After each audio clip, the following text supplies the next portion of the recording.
Meaning क्या है, ठीक है, मीनिंग ऑफ मैनेजमेंट अकाउंटिंग, ठीक है, या अकाउंटिंग फॉर मैनेजर्स या अकाउंटिंग फॉर मैनेजरियल डिसीजन, तीनों इसी के ही नाम है, ठीक है। तो पहले हम इसको समझते हैं, और इसमें अक्सर एक क्वेश्चन जो लगभग पूछा जाता है वो ये कि मैनेजमेंट अकाउंटिंग का मीनिंग क्या है और मैनेजमेंट अकाउंटिंग के इम्पोर्टेंट टूल्स कौन से हैं। अगर हम उन टूल्स को पढ़ लें तो आप ये समझ लीजिए पूरा सिलेबस में वही सब चीज़ है, ठीक है। वो जो टूल्स हैं उन्हीं को ही अब हमें चैप्टर्स में वन बाय वन डिटेल में स्टडी करना है।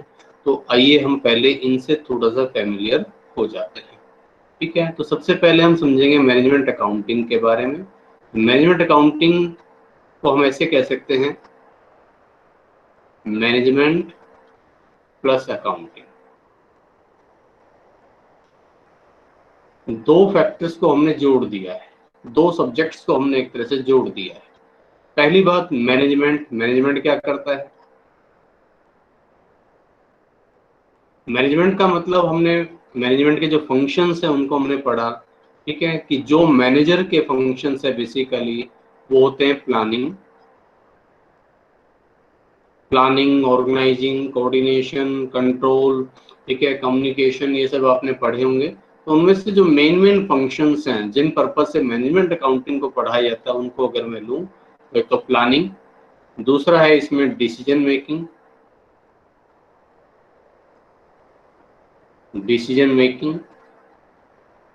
और तीसरा जो मेन टास्क इनको दिया जाता है that one is controlling,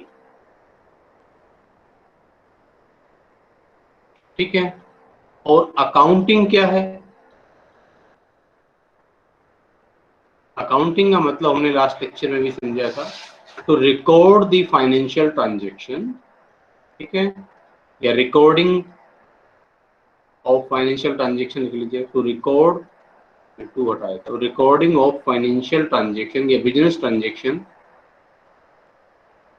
transaction, ठीक है, इन मॉनेटरी टर्म, ठीक है, इन a systematic manner,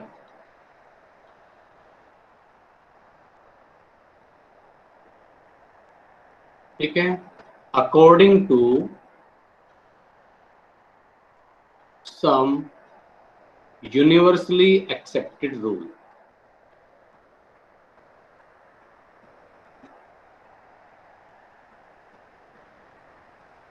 universally accepted rules कह लीजिए या ट्रेडिशंस कह लीजिए, ठीक है, रूल्स या ट्रेडिशंस।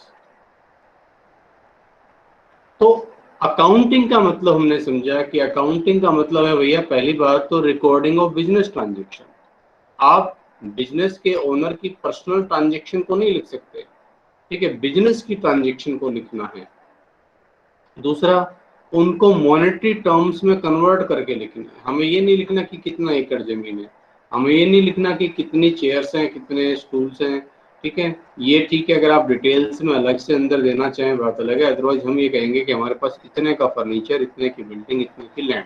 तो मॉनेटरी टर्म्स में उसको कन्वर्ट करना, और यही कारण है कि जो फैक्टर्स मॉनेटरी टर्म्स में कन्वर्ट नहीं हो सकते, चाहे वो कितना ही इंपॉर्टेंट क्यों ना हो, हमें उनको छोड़ना पड़ता है, ठीक है। और इन अ सिस्टमेटिक मैनर, ये मैंने आपको लास्ट टाइम भी एग्जांपल दिया था कि अकाउंटिंग ऐसा नहीं कि सिर्फ हम कॉमर्स के स्टूडेंट्स को ही अकाउंटिंग आती है, अकाउंटिंग लगभग सभी को आती है। कोई एक जो नॉर्मल शॉपकीपर जिसने कभी भी कॉमर्स नाम का सब्जेक्ट नहीं पढ़ा वो भी अकाउंटिंग करता है, क्योंकि वो भी अगर वो दुकान पर कोई उधार सामान लेने के लिए आता है तो उसका वो लेखा जोखा वो भी रखता है, लेकिन वो उसको किसी भी ढंग से रख सकता है ना। लेकिन हम लोग जो कॉमर्स स्टूडेंट्स हैं हमें यही सिखाया जाता है कि उसको एक सिस्टमेटिक ढंग से रखो। सिस्टमेटिक ढंग से रखने का मतलब भैया पहले आप उसका रोजनामचा तैयार करो, जर्नल्स तैयार करो, ठीक है, वहां पर आप डेली ट्रांजेक्शन लिखो। डेली ट्रांजेक्शन लिखने से पहले आपको सिखाया जाता है कि इसकी जो बेसिक टर्मिनोलॉजी क्या है, डेटर्स किसको बोलते हैं, क्रेडिटर्स क्या है, असेट्स क्या है, लायबिलिटीज क्या है, इन सब के बारे में आपको डिटेल में समझाया जाता है कि ये टर्मिनोलॉजी होगी, ये तीन तरह के अकाउंट्स होंगे, personal account, real account, nominal account, इनमें ये नियम लागू होंगे, पर्सनल अकाउंट में debit the receiver credit the giver, ये लागू होगा। इस तरह से आपको ये सब चीजें सिखाकर फिर बोलते हैं कि भाई पहले आप जर्नल एंट्री करो, फिर आप लेजर पोस्टिंग करो। ठीक है, लेजर पोस्टिंग का मतलब राम का अकाउंट बनाना है तो राम से रिलेटेड सभी ट्रांजेक्शन एक ही जगह पर आपको मिल जाए, और आपको किसी भी पॉइंट ऑफ टाइम पर राम से रिलेटेड ये देखना हो कि उसको कितना लेना है, देना है, कितना उसका बैलेंस है, तो तुरंत आपको पता चल जाए। ठीक है, और इसके लिए यूनिवर्सली एक्सेप्टेड ट्रेडिशंस या रूल्स हम लोग फॉलो करते हैं। जैसे आपने पढ़ा होगा cost concept, separate entity concept, ठीक है, गोइंग कंसर्न कंसेप्ट की बिजनेस लंबे समय तक चालू रहेगा। ठीक है, तो इस तरह के जो ट्रेडिशंस के अकॉर्डिंगली हम लोग अकाउंटिंग करते हैं, और उसका पर्पज ये होता है कि बिजनेस की परफॉर्मेंस के बारे में जानना, कि व्यवसाय से जो हम बिजनेस कर रहे हैं, जो हमने पूंजी लगाई हुई है, हमें लाभ हो रहा है या नहीं, बिजनेस किस डायरेक्शन पर चल रहा है, बिजनेस की एसेट्स कितनी है, लायबिलिटीज कितनी है, तो उसके मतलब उसकी फाइनेंशियल पोजीशन के बारे में भी हमें उससे पता चलता है। अब मैनेजमेंट अकाउंटिंग क्या है, इन दोनों को जोड़ दीजिए कि अकाउंटिंग का वो हिस्सा जो मैनेजर के काम आता है। ठीक है, अकाउंटिंग, ठीक है, tools of accounting used by manager. ठीक है, मैनेजमेंट अकाउंटिंग क्या हो गया, means accounting which is useful for manager। अब मैनेजर क्या करता है, मैनेजर को 3 काम करने हैं, प्लानिंग करनी है, डिसीजन मेकिंग लेना है, ठीक है, निर्णय लेना और कंट्रोल करना है। तो इसका मतलब ये हुआ कि अकाउंटिंग का मतलब हो गया भाई, मैनेजमेंट अकाउंटिंग का मतलब हो गया कि अकाउंटिंग की वो इंफॉर्मेशन, वो अकाउंटिंग इंफॉर्मेशन जिनको एक मैनेजर कंट्रोलिंग के लिए, प्लानिंग के लिए और डिसीजन मेकिंग के लिए यूज करता है, उसी का नाम मैनेजमेंट अकाउंटिंग है। ठीक है, उसी को अकाउंटिंग फॉर मैनेजर्स बोल देते हैं, उसी को अकाउंटिंग फॉर मैनेजरियल डिसीजन बोल देते हैं। ठीक है, तो ये ट्रेडिशनल अकाउंटिंग से किस तरह से अलग है। अब ट्रेडिशनल अकाउंटिंग हमें बताती है कि लाभ कितना हुआ, हानि कितनी हुई। ठीक है, ट्रेडिशनल अकाउंटिंग, और ये आपकी मैनेजमेंट अकाउंटिंग। ट्रेडिशनल अकाउंटिंग ने कहा कि लाभ हुआ भैया 2 लाख रुपया इस बार का। मैनेजमेंट अकाउंटिंग क्या करता है, मैनेजमेंट अकाउंटिंग इसको एनालाइज करता है, 2 लाख रुपए लाभ हुआ, अच्छा कैपिटल कितनी इन्वेस्ट हुई थी, सेल्स कितनी थी, तो ये लाभ कैपिटल पर कितना % रिटर्न दे रहा है, मान लो 10% रिटर्न दे रहा है, सेल्स पर कितना % रिटर्न मिल रहा है, मान लो 15% रिटर्न आ रहा है हमें। पिछले साल का प्रॉफिट कितना था, पिछले साल का प्रॉफिट हमारा 1,50,000 रुपए था, अब ये 2 लाख रुपए हो गया। अच्छा, इसका मतलब 33% हमारा प्रॉफिट बढ़ चुका है। पिछले साल कितना था, पिछले साल 2,50,000 था, इस बार 2 लाख रुपए हो गया। अच्छा, इसका मतलब हमारा प्रॉफिट 20% से कम हो गया, एटसेट्रा एटसेट्रा। या सेम बिजनेस करने वाले जो दूसरे व्यक्ति हैं, वो इस पर कितना लाभ कमा रहे हैं, वो 1,80,000 कमा रहे हैं, अच्छा हम 2 लाख रुपए कमा रहे हैं, 20,000 हमारा एक तरह से सुपर प्रॉफिट हम अर्न कर रहे हैं उनके मुकाबले।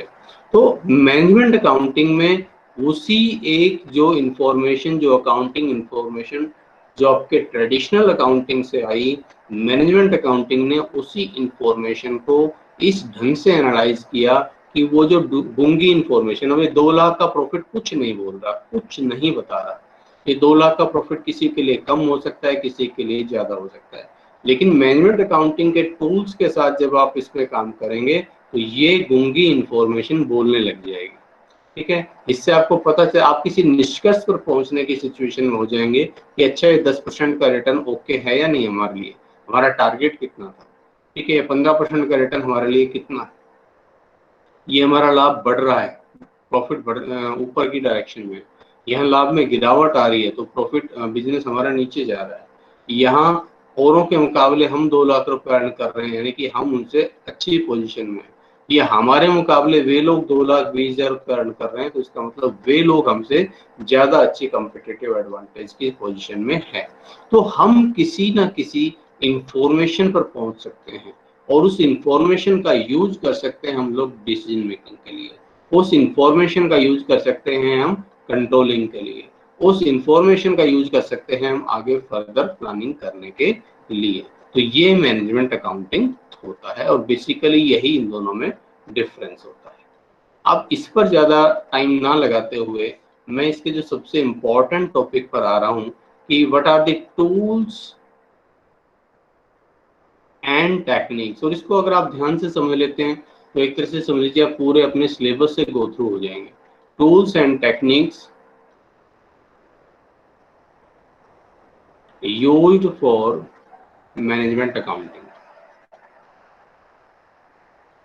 ठीक है, या यूं भी कह सकते हैं tools and techniques used by manager for decision making and controlling. Tools and techniques used for management accounting या यूज्ड इन मैनेजमेंट अकाउंटिंग।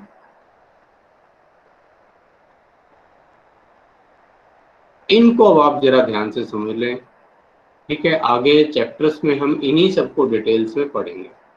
तो सबसे पहले मैं इसमें ले रहा हूं comparative financial statement. Comparative financial statement, आप यूं भी कह सकते हैं कंपैरेटिव फाइनेंशियल स्टेटमेंट एनालिसिस, ये भी कह सकते हैं, ठीक है। कंपैरेटिव नाम से ही पता चल रहा है तुलनात्मक, यानी कि कंपैरिजन करना है, तुलना करनी है। कैसे? ये ऐसे भी हो सकता है भाई, ये 2019 के डेटा है, ये 2020 के डेटा है, ठीक है। ये है हमारी सेल्स, ध्यान से समझना, एक दो एग्जांपल के लिए बस मैं बता रहा हूँ। यह है हमारी सेल्स। सेल्स मान लीजिए 2019 में थी 20 लाख, 2020 में होगी मान लीजिए 24 लाख,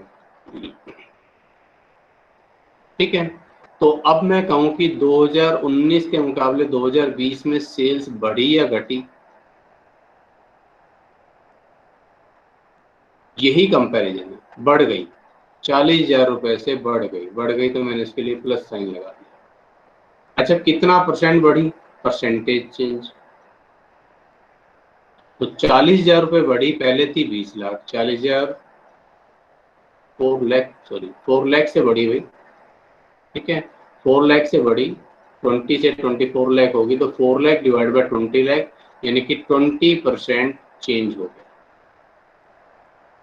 ठीक है। इसी तरह से हमने कहा कि कॉस्ट ऑफ गुड्स सोल्ड, जिसको आप बोलते हैं आजकल, वैसे सेल्स को हम बोलते हैं revenue from operation, revenue from operation कहते हैं इसको, और कॉस्ट ऑफ गुड्स सोल्ड को बोलते हैं cost of revenue from operation, ठीक है। मैं शॉर्ट में भी कॉस्ट ऑफ गुड्स सोल्ड लिख रहा हूँ।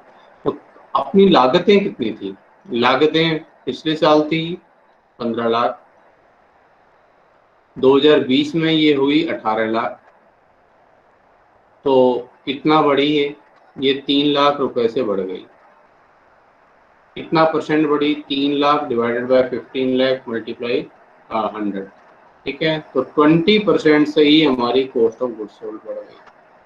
तो अब आप देखेंगे इसका इम्पैक्ट ये आएगा कि अपने जो ग्रोस प्रॉफिट है उसमें कोई बहुत ज़्यादा चेंज आपको देखने को नहीं मिलेगा, ठीक है। 20% का ही चेंज आपको मिलेगा, ज़्यादा उसमें चेंज नहीं होगा। अदरवाइज यहाँ मान लीजिए ये 18 की बजाय अगर मान लीजिए मैं इसको 16 लाख कर देता हूँ, ठीक है, तो फिर ये 1 लाख से ही बढ़ती, तो ये काफ़ी कम चेंज आता है इसमें। तो इससे इम्पैक्ट ये होता कि उससे आपका जो ग्रोस प्रॉफिट है वो देखो यहाँ 5 लाख और यहाँ 8 लाख, और ये 3 लाख से बढ़ता 60% बढ़ जाता। फिर आगे इसमें से जो आपके नॉन ऑपरेटिंग एक्सपेंसेस है, इनडायरेक्ट एक्सपेंसेस है, उन सबको घटा के हम लोग प्रॉफिट, ये जो मैं बना रहा हूँ ये क्या है? ये आपका कंपैरेटिव इनकम स्टेटमेंट बना रहा हूँ। ऐसे ही कंपैरेटिव बैलेंस शीट बनती है। कंपैरेटिव बैलेंस शीट में कैसे बनाएंगे? ये आपके 2019 के डेटा, वैसे लिखने में 2020 यानी कि जो करंट ईयर का पहले लिखा जाएगा, 2021 का तो अभी अपने पास इंफॉर्मेशन ही नहीं है, ठीक है। तो 2020 और 2019 ऐसे कर लो, लिखने में वैसे ही इस तरह से लिखा जाता है कि करंट ईयर का डेटा पहले, लास्ट ईयर का पीछे, ठीक है। यहाँ देखो फिर चेंज कितना हुआ, प्लस या माइनस, और परसेंटेज चेंज प्लस या माइनस। अब यहाँ जैसे आपने लिखना शुरू किया, फिक्स्ड असेट्स 2020 में कितनी थी? 10 लाख। 2019 में कितनी थी? 8 लाख। 2019 के मुकाबले 2020 में कितनी बढ़ी? 2 लाख रुपए से बढ़ गई। कितना परसेंट बढ़ी? 25% बढ़ गई। ठीक है। इसी तरह से less depreciation, current assets, current liabilities. तो इस तरह से आप लोग सभी जो आपके पास जो अकाउंटिंग टर्म्स हैं, आप उनमें कंपैरिजन करते हुए चलते हैं और आपको एक निष्कर्ष मिल जाता है कि भाई ये हमारी सेल्स इतना परसेंट से बढ़ी, हमारी फिक्स्ड असेट्स इस दौरान 25% से बढ़ी। तो हमें बहुत सारे सवालों का जवाब भी मिल जाता है। अब यहाँ मैं कहूँ कि भाई प्रॉफिट अपना 60% से क्यों बढ़ गया है एकदम, तो उसके पीछे जवाब है कि सेल्स तो 20% से बढ़ी और ये कॉस्ट ऑफ गुड सोल्ड मात्र ये जो मैंने चेंज कर दिया था भाई, ये बैठेगा लगभग 10% से भी बहुत कम आएगा। ठीक है, केवल बस इतना परसेंट बढ़ी, तो इस वजह से सारा का सारा हमें प्रॉफिट हो गया। और अगर ये भी 20 और ये मैं 18 ही रखता हूँ तो ये भी 20% रहता है। फिर आप कहते हैं कि भाई आपका प्रॉफिट मात्र 20% से क्यों बढ़ा? आप कहेंगे भाई जितनी सेल्स बढ़ी थी उसी के accordingly cost of good sold बढ़ गई, इसलिए प्रॉफिट में भी उतना ही चेंज आया। तो इस तरह से आप एक निष्कर्ष पर जा सकेंगे। ठीक है, तो ये कंपैरेटिव फाइनेंशियल स्टेटमेंट्स होते हैं। अब ये कंपैरिजन मैंने तो अपनी ही फर्म के अंदर करके दिखाया, अपनी फर्म में 2019 और 2020 के डेटा ले लिए। लेकिन आप ऐसे भी कह सकते हैं कि ये जो है हमारी फर्म है, आवर फर्म, और ये जो हमारी कंपिटिटिव फर्म है एक्स फर्म में कितना है, हमारी में कितना है, इन दूसरी फर्म के साथ भी आप तुलना कर सकते हैं। लेकिन ये कंपैरिजन करने के लिए जरूरी है कि लगभग जो इंफॉर्मेशन आपके पास है, जिस तरह के एसेट्स आपके पास है, उसी तरह की दूसरे के पास होनी चाहिए, तभी हम उनमें तुलना कर सकते हैं। ठीक है, कोई ऐसी एसेट्स जो मेरे पास है दूसरे के पास है ही नहीं, तो उनमें तुलना कैसे करोगे? ठीक है ना। तो दूसरा जो इम्पोर्टेंट इसका जो टूल्स है, that is common size statement, common size financial statement.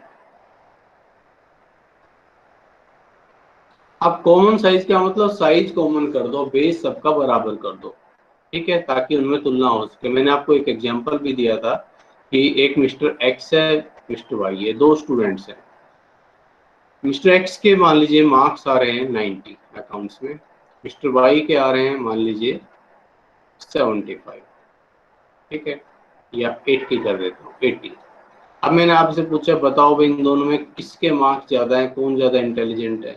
अब ऑब्वियसली इतनी इंफॉर्मेशन देखकर तो आप यही कहेंगे कि एक्स ज्यादा इंटेलिजेंट है।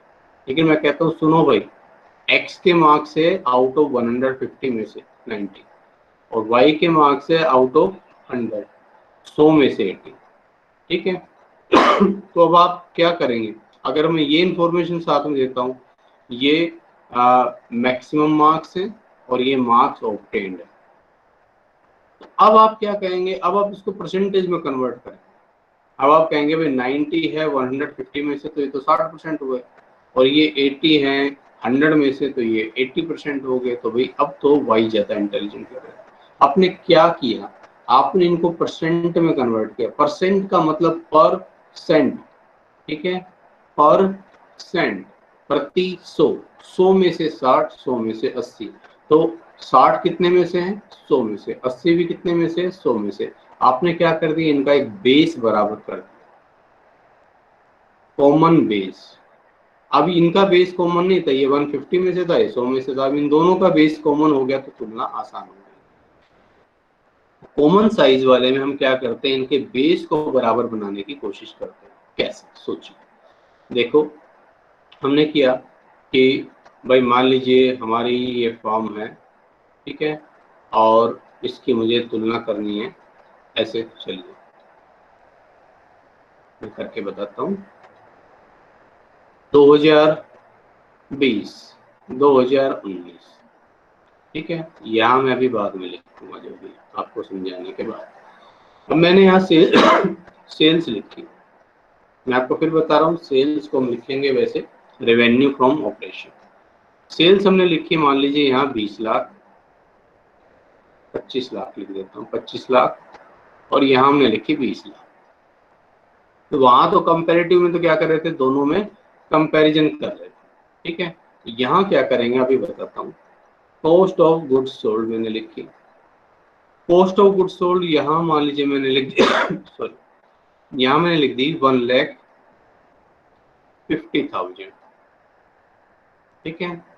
और यहाँ मैंने लिख दी 1 लाख नहीं, 1 लाख नहीं, ये 25 लाख है ना, 15 लाख, ठीक है। Cost of goods sold 15 lakh और यहाँ कॉस्ट ऑफ गुड्स सोल्ड को मैंने लिख दिया 13 लाख, 13 लाख, ठीक है। बात को समझना।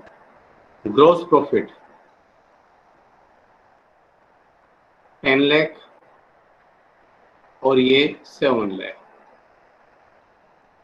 हाउ डज इट वर्क, ये कैसे काम करता है अब जरा समझो। कॉमन बेस में क्या करेंगे, कॉमन बेस में हम जैसे जो अपना फाइनेंशियल स्टेटमेंट है, तो जैसे आपने अपने सभी मार्क्स 100 में से कर लिए ना, ऐसे ही सारी की सारी इंफॉर्मेशन को मैं एक दो और लिख देता हूँ, फिर उसके बाद बात करेंगे। लेस मान लीजिए मैंने किया इसमें से इनडायरेक्ट एक्सपेंसेस, ठीक है। इनडायरेक्ट एक्सपेंसेस को यहाँ मैंने ले लिया जैसे कि 6 लाख रुपया, और यहाँ मान लीजिए मैं ले लेता हूँ उनको 5 लाख रुपया, ठीक है। Add indirect income, additional income, ठीक है। वो ज़्यादा इंफॉर्मेशन नहीं डाल रहा मैं, कम से कम मैं बस आपको समझाना चाह रहा हूँ। तो ये आ गया प्रॉफिट बिफोर टैक्स 4 लाख रुपए, जिसको ऑपरेटिंग प्रॉफिट भी बोल सकते हैं, EBIT भी बोल सकते हैं, earning before interest and tax, ये, ठीक है। अब आप कॉमन साइज में तुलना कैसे करते हैं। कॉमन साइज में हर फिगर को ध्यान से सुनिएगा, हर इंफॉर्मेशन को सेल्स की परसेंटेज के रूप में कन्वर्ट कर लेते हैं। जैसे सेल्स को आपने अब यहाँ देखो आपने क्या किया, 2020, ठीक है, परसेंटेज 2019 की परसेंटेज, ठीक है। और दोनों की सेल्स को आपने 100 मान लिया।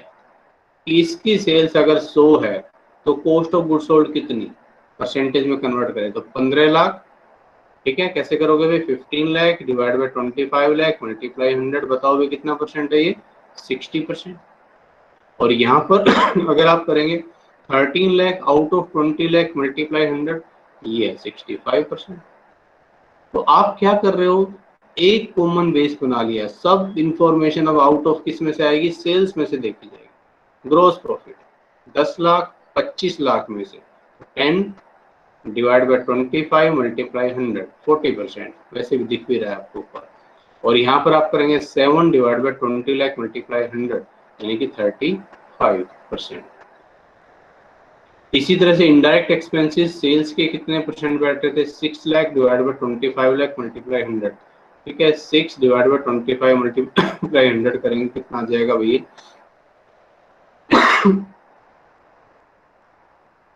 24% सेल्स का। और यहाँ कितना हो जाएगा, ये सेल्स का आ रहा है भाई 25%, ठीक है। तो अपना EBIT 4 lakh divide by 25 lakh, ये आ जाएगा 16%, ठीक है। और ये कितना हो जाएगा भाई 2 लाख डिवाइड, ये बचेगा 10%। तो अब देखो ये सब परसेंट है भाई, बार बार मुझे परसेंट लगाने की जरूरत नहीं, क्योंकि मैंने ऊपर परसेंट लिख दिया है, आपको समझाने के लिए मैं लगा देता हूँ। तो भाई अब देखो एक तरह से इन दोनों में तुलना, ये फिगर्स को देखकर तुलना करना आसान नहीं था, 13 लाख 15 लाख कुछ समझ नहीं आ रहा, लेकिन अब यहाँ से हमें एक चीज समझ में आ रही है कि भाई पिछले साल हमारी कॉस्ट ऑफ गुड्स सोल्ड लागत, बिक्री की जो लागत 65% थी, इस बार 60% है। 5% हमारी विक्रय लागत में कमी आई है, या तो रॉ मटेरियल की लागतें कम हो गई, या डायरेक्ट लेबर कम हो गई, या किसी और तरह से जो वेस्टेज वगैरह पर कुछ नियंत्रण हुआ, और उससे 5% हम अपनी उस लागत को कम कर पाए, और इसका नतीजा हमें ग्रोस प्रॉफिट के रूप में मिला। हमारा ग्रोस प्रॉफिट सेल्स के मुकाबले 5% बढ़ गया, नहीं सॉरी पिछले साल के मुकाबले। और इनडायरेक्ट एक्सपेंसेस में भी हम 1% की कमी कर पाए हैं, 25% थे पिछली बार, इस बार है 24%। तो हमारे जो इनडायरेक्ट एक्सपेंसेस हैं उसमें भी 1% की गिरावट आई है, ठीक है। और इससे नतीजा क्या हुआ कि 5% बेनिफिट ये और 1% ये। पिछले साल हमारा प्रॉफिट सेल्स का 10% आ रहा था, ऑपरेटिंग प्रॉफिट इस बार 16%। तो इस तरह से करते हैं, ठीक है। और यही काम अगर बैलेंस शीट में करना हो तो क्या करते हैं, बैलेंस शीट्स में यही सब परसेंटेज हम टोटल एसेट्स के परसेंटेज में निकाल देते हैं। मैं आपको करके बता देता हूँ। मान लो 2019 और 2020, ठीक है। थोड़ी देर के लिए शॉर्ट में 2-3 एसेट्स ही लिख देता हूँ। करंट एसेट्स, ठीक है, 5 लाख, यहाँ 7 लाख, कुछ भी लिख रहा हूँ मैं ऐसे मन से। फिक्स्ड एसेट्स, यहाँ मान लीजिए मैंने लिख दी 6 लाख, यहाँ मैंने लिख दी मान लीजिए 10 लाख, ठीक है। और आपकी टीटीएस एसेट्स, ठीक है, लाइक गुडविल वगैरह, इंटेंजिबल एसेट्स वो लिखनी है वो भी लिख दो, 2 लाख, 3 लाख, जो भी सारी इंफॉर्मेशन आपने ऐसे लिख दी। अब सारी एसेट्स का बैलेंस शीट टोटल कितना है, 6, 5, 11 और 2, 13 लाख। यहाँ 10 और 7, 17 और 3, 20 लाख। अब हम क्या करेंगे, यहाँ हम इन सभी को टोटल एसेट्स के परसेंटेज में कन्वर्ट कर लेंगे। करंट एसेट्स कितनी हो जाएगी, 5 lakh divide by 13 lakh Guna 100। Fixed assets 6 lakh divide by 13 lakh multiply 100। fictitious assets 2 lakh divided by 13 lakh multiply 100। All and each and all information जो है उन सभी को हम टोटल एसेट्स की परसेंटेज में कन्वर्ट करके लिख देंगे सिंपली, ठीक है। तो हमने उनका क्या किया, हमने उनका साइज कॉमन कर दिया, सभी को परसेंटेज में कन्वर्ट कर दिया, सभी को 100 में से कर दिया कि अगर सेल्स टोटल 100 रुपया है, ठीक है, टोटल सेल्स इतनी है 100 रुपया, ठीक है।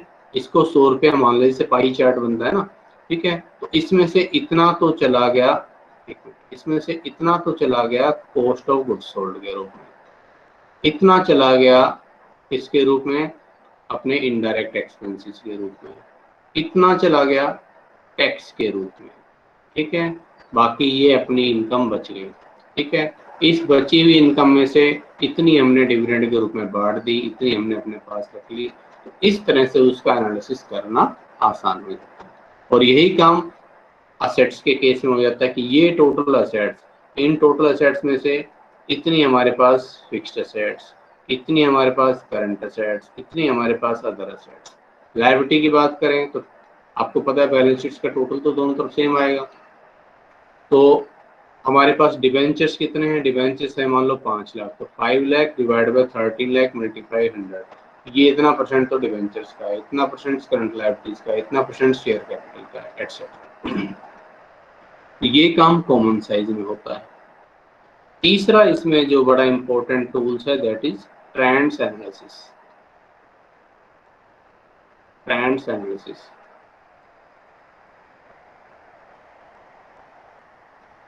अब ट्रेंड एनालिसिस कैसे किया जाता है जरा उसको समझिए। ट्रेंड एनालिसिस बेसिकली यूजफुल है जब आपके पास एक से ज्यादा वर्षों के डेटा हो, अदरवाइज तो कॉमन साइज और कंपैरेटिव आपके लिए सही इंफॉर्मेशन दे देते हैं, ठीक है। ट्रेंड एनालिसिस में हम लोग क्या करेंगे, जैसे हमने कहा ये 19 बहुत पीछे रह गया, 2000 मैं ले लेता हूँ इसमें 18, 2019, 2020, एक और ले लेता हूँ 2017। सेल्स, सेल्स थी हमारी, यहाँ थी 10 लाख, यहाँ हो गई 12 लाख, यहाँ हो गई 13 लाख, यहाँ हो गई 15 lakh. Cost of goods sold, cost of goods sold, ठीक है। यहाँ कितनी थी, मान लीजिए यहाँ थी 7 लाख, यहाँ मान लीजिए 8 लाख, यहाँ मान लीजिए 9 लाख, ठीक है। और यहाँ मान लीजिए 10 लाख, ठीक है। अब ये हो गया आपका ग्रॉस प्रॉफिट, यहाँ 3 लाख, यहाँ 4 लाख, यहाँ पे भी 4 लाख और यहाँ 5 लाख, ठीक है। अब जरा देखो इसमें ट्रेंड परसेंटेज कैसे करते हैं। ट्रेंड्स के लिए कैसे करते हैं, जैसे कभी आपने इंडेक्स नंबर निकाले होंगे ना, तो एक साल को बेस मान लेते हैं, जैसे यहाँ पहले वाले वर्ष को 2017 को हमने मान लिया बेस, तो इसकी सभी इंफॉर्मेशन को हमने 100 मान लिया। ये ट्रेंड परसेंटेज, यहाँ पता नहीं स्पेस इसमें है या नहीं, लिखा जाएगा नहीं, चलो मैं लिख देता हूँ ट्रेंड परसेंटेज। तो ये 2017 के, 2018 के, 2019 के, 2020 यहाँ हमने भाई इसकी सब इंफॉर्मेशन को 100 मान लिया। सेल्स भी अगर 100, कॉस्ट ऑफ गुड्स सोल्ड को भी 100, ग्रोस प्रॉफिट को भी हमने ले लिया 100, इसकी बेस ईयर। अब 2018 की सेल्स कैसे निकलेगी परसेंटेज में? 12 लाख, ध्यान रखना जो बेस है वो सबके नीचे, बेस का मतलब बेस राउंड, तो 12 लाख को 10 लाख से डिवाइड करो, 12 lakh divide by 10 lakh multiply 100, कितना हो गया? 120। ठीक है, ध्यान से देखो, 2019 की निकालनी, 13 लाख डिवाइड बाय 10 लाख गुना 100, 130 हो गया। ये 15 लाख डिवाइड बाय 10 लाख गुना 100, ये 150 हो गया। ठीक है, ऐसे ही यहाँ आ जाओ, कॉस्ट ऑफ गुड्स सोल्ड ये हमने 7 तो इक्विवेलेंट टू 100 मान लिया। अब ये कैसे करेंगे? 8 lakh divide by 7 lakh multiply 100। ठीक है, तो 8 डिवाइड बाय 7 कितना हो जाएगा भाई?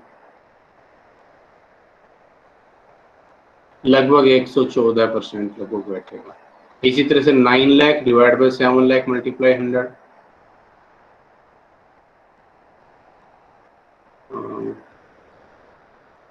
लगभग 128% ऐसे। इसी तरह से 10 lakh divide by 7 lakh multiply 100, ये लगभग 140 के आसपास बैठेगा, इतना देखना। इसी तरह से ग्रोस प्रॉफिट, इसको तो हमने इक्विवेलेंट टू 100 मान लिया। अब 4 lakh divide by 3 lakh multiply 100, 133%। 4 lakh divide by 3 lakh multiply 100, ये 133%। 5 lakh divide by 3 lakh multiply 100, ये शायद 167%, कुछ इस तरह से आ जाएगा। तो अब हम कंपेयर कर सकते हैं कि हमारे सेल्स की डायरेक्शन क्या है। सेल्स देखो हमारी अप ट्रेंड में 100 से 120, 2017 वाली को अगर 100 मानो तो 2018 की 120 थी, 19 की 130 थी और 2020 की 150। कॉस्ट ऑफ गुड्स सोल्ड भी लेकिन अप ट्रेंड में आ रही है, अगर ये 100 थी तो 114, 128 और 140। ठीक है, और यहाँ ये काफी बड़े प्रोपोर्शन से बढ़ी है, 120 से 130 और ये 114 से सीधा 128। इस वजह से यहाँ आप देखें तो हमारा ग्रोस प्रॉफिट 100, 133 और यहाँ पर ग्रोस प्रॉफिट नहीं बढ़ पाया। ठीक है, लेकिन यहाँ पर ग्रोस प्रॉफिट बढ़ रहा है। इस तरह से हम ट्रेंड एनालिसिस करते हैं। यही काम आप बैलेंस शीट्स में असेट्स लायबिलिटीज के लिए भी कर सकते हैं। ठीक है, नेक्स्ट इसमें आता है tool that is ratio analysis.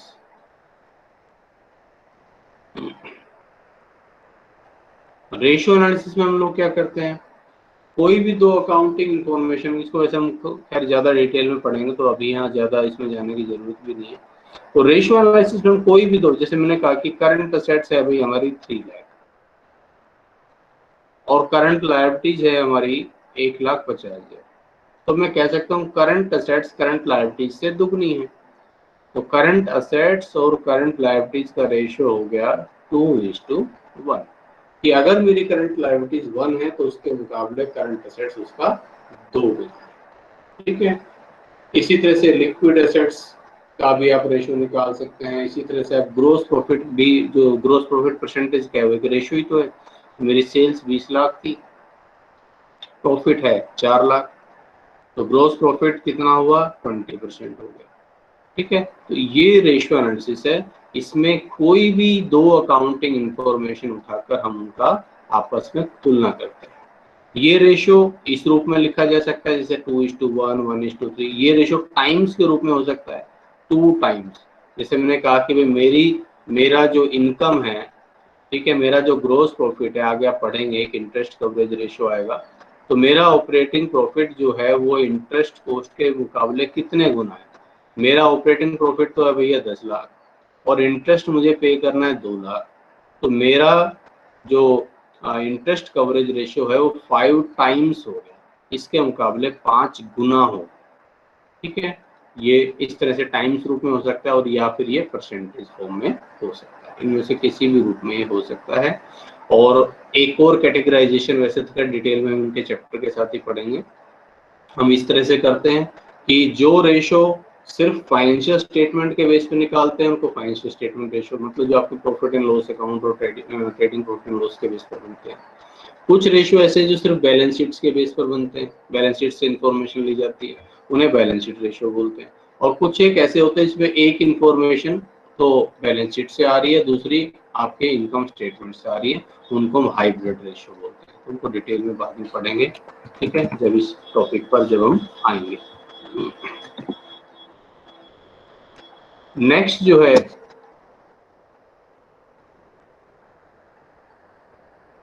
इसके बाद नेक्स्ट जो हम ले रहे हैं that is budgetary control.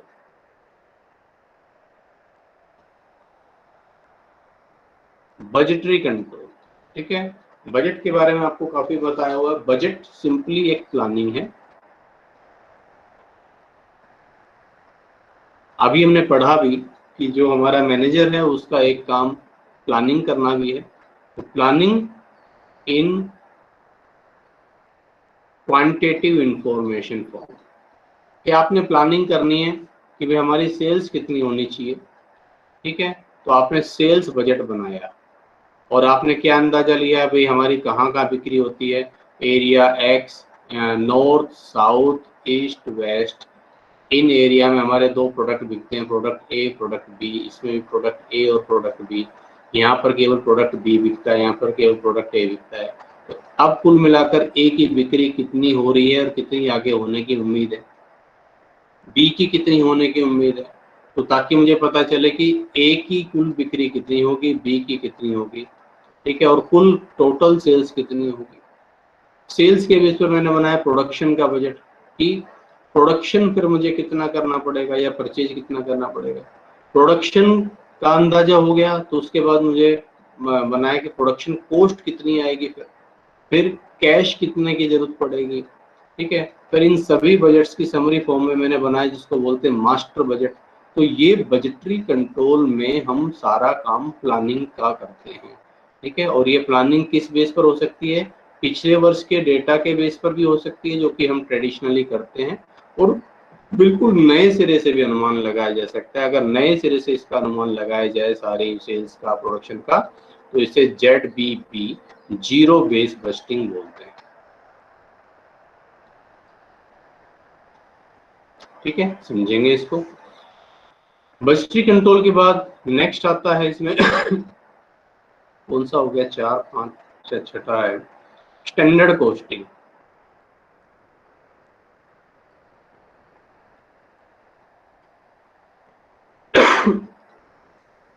Standard costing, standard costing किस तरह की, भाई स्टैंडर्ड कॉस्टिंग का मतलब होता है सिंपली, देखो ये बेसिकली किस पर्पज से, कंट्रोलिंग के लिए। मैंने कहा कि भाई कॉस्ट को कम करना है, ये जो पेन है, ठीक है, इसकी लागत कम करनी है क्योंकि मुझे मार्केट में इस पेन को बेचना है 10 रुपए का, ठीक है। तो 10 रुपए का अगर मुझे बेचना है तो मार्जिन भी चाहिए, तो इसकी लागत 8 रुपए करना है। अगर मैं सिर्फ ये कहता हूँ लागत कम करो तो उससे कुछ समझ में नहीं आएगा। लेकिन अगर इसको हम क्वांटिफाई कर दें, इसको हम ये एक्सप्लेन कर दें कि हमारा टारगेट ये है, इसकी लागत लगभग 8 रुपए आनी चाहिए, ठीक है, तो ये मैंने इसके लिए एक स्टैंडर्ड फिक्स कर दिया, that is called standard cost. अब इस 8 रुपए में भी मेटल कितना, लेबर कितना, ओवरहेड कितना, मैंने कहा भाई 4 रुपए का मेटल लगेगा, इसमें 2 रुपए की लेबर, 2 का होगा। तो ये सारी स्टैंडर्ड मेटल इतना, स्टैंडर्ड लेबर कॉस्ट इतनी, स्टैंडर्ड ओवरहेड कॉस्ट इतनी। और फिर मैं क्या करता हूँ कि एक्चुअल में जब मैन्युफैक्चरिंग हुई, ठीक है, तो एक्चुअल में लागत कितनी है, मान लो हो सकता है यहाँ लागत 5 रुपए आई हो, यहाँ हो सकता है 3 रुपए आई हो, यहाँ हो सकता है 1 रुपए आई हो। तो मैं फिर इन दोनों में तुलना करता हूँ कि 4 की जगह 5 रुपए लागत आई, 1 रुपए लागत लगी ज्यादा। जब ज्यादा लगती है तो उसको बोलते हैं एडवर्स, ठीक है, इसको हम डिटेल में पढ़ेंगे। एडवर्स मतलब विपरीत सिचुएशन, यहाँ 2 रुपए लगना था 3 रुपए लगी, 1 रुपए लागत ज्यादा लग गई, ये भी हो गया एडवर्स। और यहाँ 2 रुपए लग रहे थे लेकिन यहाँ काम 1 रुपए में ही हो गया, तो 1 रुपया लागत यहाँ कम लगी, ये हमारे फेवर की बात होगी, इसको बोलते हैं फेवरेबल। तो इस तरह से हम लोग वेरिएंस, ये जो इनमें जो डिफरेंस आया ना, इसी का नाम है वेरिएंस। तो हम ये वेरिएंस निकालते हैं कि कितनी लागत होनी चाहिए थी। पहले हम ये सीखेंगे कि ये स्टैंडर्ड कैसे फिक्स किए जाते हैं, फिर हम सीखेंगे कि एक्चुअल जब कॉस्ट से कंपैरिजन किया जाता है तो जो वेरिएंस आते हैं, इन्हीं को वेरिएंस बोलते हैं। ये वेरिएंस कैसे हैं, एडवर्स हैं, फेवरेबल, और फिर इन वेरिएंस का कारण क्या है उसको एनालाइज करते हैं कि ये जो 1 रुपया एडवर्स मेटेरियल की कॉस्ट आई वो क्यों आई, लेबर की कॉस्ट 1 रुपया एडवर्स क्यों आई, या ओवरहेड के में फेवर क्यों हुआ। ठीक है, इस तरह से हम इनके कारणों तक पहुंचने की कोशिश करते हैं। और जब इनको अलग अलग स्टडी करेंगे तो मेटेरियल के लिए पढ़ेंगे तो मेटेरियल कॉस्ट वेरिएंस, लेबर के लिए पढ़ेंगे तो लेबर कॉस्ट वेरिएंस, ओवरहेड के लिए पढ़ेंगे तो ओवरहेड कॉस्ट वेरिएंस, सेल्स के लिए पढ़ेंगे तो सेल्स के वेरिएंस। ठीक है, प्रॉफिट के लिए पढ़ेंगे तो प्रॉफिट के वेरिएंस। वेरिएंस मतलब डिफरेंस, जो होना चाहिए था और जो हुआ उनका जो डिफरेंस है, दैट इज कॉल्ड वेरिएंस। तो अभी इसमें अभी इतना ही काफी। नेक्स्ट हम इसमें ले रहे हैं कौन सा, शायद 7th पॉइंट है, आई थिंक, देख लेना। वो अपना होगा marginal costing and break even point, BEP analysis. ठीक है, पीवी रेशियो एनालिसिस भी बोलते हैं। ब्रेक इवन पॉइंट अभी सिंपली यूं समझ लीजिए कि जिस लेवल पर आपकी लागत पूरी हो रही है। ठीक है, मान लीजिए आपके पास 500 रुपए का आपको किराया देना है। ठीक है, और आप मान लीजिए आपके पास कोई पेन है जो आप बेचते हैं उस शॉप पर, 10 रुपए का बेच रहे हैं। ठीक है, और उसको आप 6 रुपए का खरीद रहे हैं, तो 10 में से 6 गए 4, हर पेन पर 4 रुपए बच रहे हैं। लेकिन अभी जब तक 500 रुपए किराया है तब तक इस 4 रुपए को हम प्रॉफिट नहीं बोल सकते। ठीक है, तो पहला पेन बिका तो उससे 4 रुपए आए, 4 रुपए का किराया कम हुआ। दूसरा पेन बिका तो 8 रुपए का किराया कम हुआ। तो 4 रुपए का किराया एक पेन बेचकर कम हो पा रहा है। 1 रुपए का 1/4, और 500 से मल्टीप्लाई कर दो तो जब 125 पेन जब बिकेंगे तब तो जाकर आपका किराया वसूल होगा। तो आपका प्रॉफिट कहाँ से मिलना शुरू होगा, जब 126वां पेन बिकेगा। आप चेक कर सकते हैं, एक पेन कितने का, 10 रुपए का। 125 पेन कितने के, 125 गुना 10, 1250 के। ठीक है, 125 पेन की लागत कितनी, 6 रुपए के हिसाब से।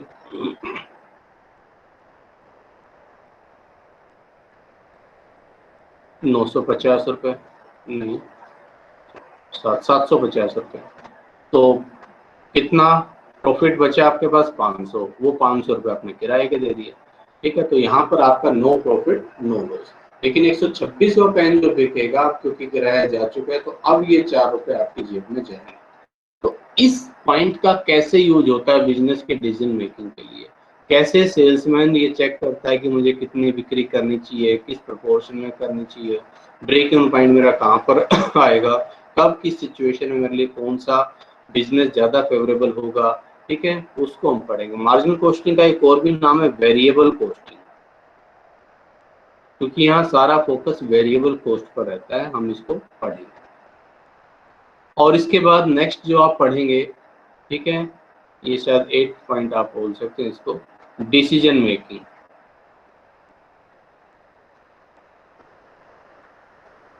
ये डिसीजन मेकिंग को बेसिकली हम 2 कैटेगरी में बांट कर पढ़ेंगे। एक तो लॉन्ग टर्म इन्वेस्टमेंट डिसीजन, आप चाहें तो इन दोनों के 2 अलग अलग पॉइंट भी बना सकते हैं, लॉन्ग टर्म इन्वेस्टमेंट डिसीजंस। ठीक है, और दूसरा नॉर्मल जो अपने बिजनेस के जो डिसीजन है। ठीक है, लॉन्ग टर्म इन्वेस्टमेंट डिसीजन को हम कैपिटल बजटिंग बोलते हैं, कि हमें कोई नई मशीन खरीदनी है, तो 4 मशीनें अवेलेबल है, उनमें से कैसे उनका एनालाइज करें कि कौन सी जो सबसे बेस्ट सुटेबल मशीन है हम खरीद सकें। एग्जिस्टिंग हमारे पास कोई मशीन है, वो पुरानी हो गई है, हम उसको बदल कर नहीं लेना चाहते हैं, तो उसका कैसे तुलना करें कि अभी लेने में, अभी जो पुरानी वाली को चलाने में ज़्यादा फायदा है या नहीं लेने में ज़्यादा फायदा है। तो इस तरह के जहां हम लॉन्ग टर्म के लिए इन्वेस्ट कर रहे हैं, पूंजी लगा रहे हैं, जहाँ बड़ा ह्यूज इन्वेस्टमेंट आज करना है, रिटर्न जिससे फ्यूचर में मिलेगा। ठीक है, तो वो जो डिसीजन होता है वो कैपिटल बजटिंग डिसीजन में पढ़ा जाता है। आप इसको फाइनेंशियल मैनेजमेंट का भी पार्ट ले सकते हैं और ये मैनेजमेंट अकाउंटिंग का भी पार्ट है। और दूसरा जो बिजनेस के जो डिसीजन है, बिजनेस के डिसीजन लाइक मेक और बाय। अब कोई टूल्स है, कोई कंपनी है, मान लीजिए मारुति लिमिटेड है, अब क्या वो शीशे भी खुद बनाए, गाड़ी के शीशे खुद बनाए, क्या टायर भी खुद बनाए। ठीक है, आप कहेंगे शायद बना लेनी चाहिए, लेकिन आप अगर देखें तो अगर इन सब चीज़ों को खुद बनाने लगेगी तो उसकी कॉस्ट बहुत ज़्यादा बढ़ जाएगी। ठीक है, तो आप देखते हैं टायर जो हैं किसी और कंपनी से बने बनाए, लाइक MRF या किसी और जो भी कंपनी है, ठीक है, उससे परचेज कर लिए। शीशे हैं उसके लाइक SI इंडिया से या और कोई जो भी कंपनी है उससे खरीद लिए। हॉर्न है वो अलग कंपनी से आ रहे हैं। ठीक है, तो बहुत सारे टूल्स हमारे ऐसे होते हैं जिनको हमें बनाने के बजाय बना बनाए खरीदने में लागत कम आती है, और कुछ चीजें ऐसी होती है जिनको अगर हम खरीदें तो महंगे पड़ रहे हैं, यहाँ अपने यहाँ इन हाउस बना लें तो लागत कम आती है। मेक और बाय का डिसीजन है, या सेल्स मिक्स, मुझे जो है ABCD 4 प्रोडक्ट है, इनको किस प्रोपोर्शन में मिक्स करके बेचना चाहिए, तो इस तरह के सारे डिसीजन इसमें हम लोग स्टडी करेंगे। आप चाहें तो इन दोनों को अलग अलग पॉइंट भी बना सकते हैं, कैपिटल बजटिंग को अलग ले लीजिए 8वां पॉइंट, और ये डिसीजन मेकिंग को 9वां पॉइंट। और एक इसमें आता है इन्फ्लेशन अकाउंटिंग। इन्फ्लेशन अकाउंटिंग इसको बोलते हैं accounting for change in price level.